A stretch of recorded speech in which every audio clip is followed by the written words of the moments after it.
If you're tired of surface-level history and want the truth behind the front lines, subscribe now. Today, we're breaking open a forgotten piece of the past. Not a famous battle, not a decorated general, but a quiet frontline discovery that changed how American forces survived one of the deadliest environments of World War II. By mid-September 1944, the Battle of Peleliu had already shattered every prediction made by Allied planners.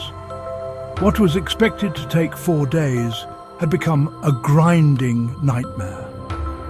The coral ridges of the island hid Japanese defenders so well that Marines described the enemy as firing from the earth itself.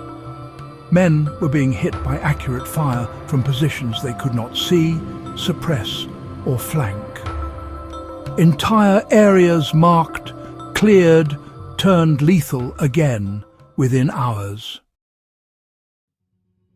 This was not poor intelligence. It was a new kind of battlefield problem.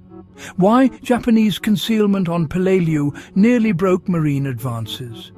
The Japanese defense on Peleliu abandoned the banzai charges of earlier campaigns. Instead, Colonel Kunio Nakagawa ordered his forces to disappear into the island. Limestone ridges were carved into firing ports barely larger than a fist. Tunnel networks allowed defenders to fire, withdraw, and reappear elsewhere without exposing themselves. American firepower was overwhelming, but it had nothing visible to destroy. Marines were advancing blind. That was the real danger. How a small observation changed everything.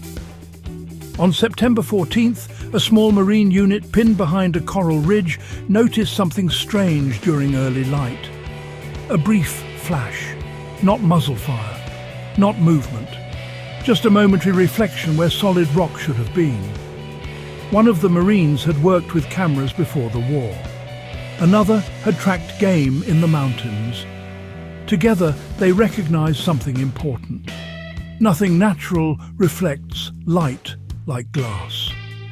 And every concealed firing position required optics to be effective. That realization cracked the problem open. Why damaged optics betrayed hidden positions? Japanese defenders relied heavily on binoculars and rifle optics.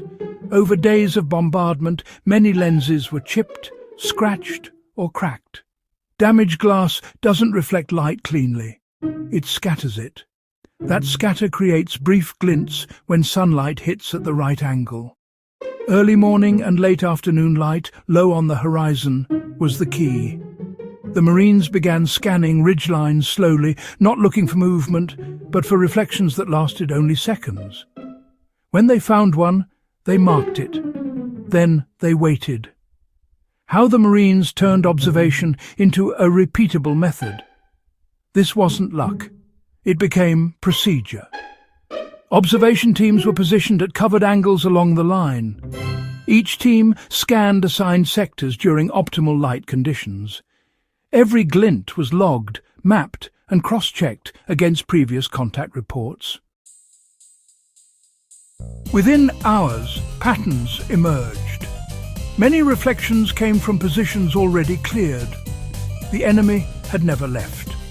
By the end of the first day, dozens of concealed positions had been identified without firing a single round. How this knowledge changed the battlefield overnight. The next morning, American forces didn't advance blindly. They moved deliberately. Known positions were isolated and addressed one at a time. Instead of walking into overlapping fire, Marines approached with purpose, knowing where to look. Casualties dropped sharply. Ground that had been impossible to cross for days was taken in hours. The enemy was still dangerous, but they were no longer invisible. Why this technique mattered beyond Peleliu. The importance of this discovery wasn't the tactic itself, it was the mindset behind it. Marines didn't wait for new equipment or doctrine. They used observation, patience, and a basic understanding of physics to solve a problem that firepower couldn't.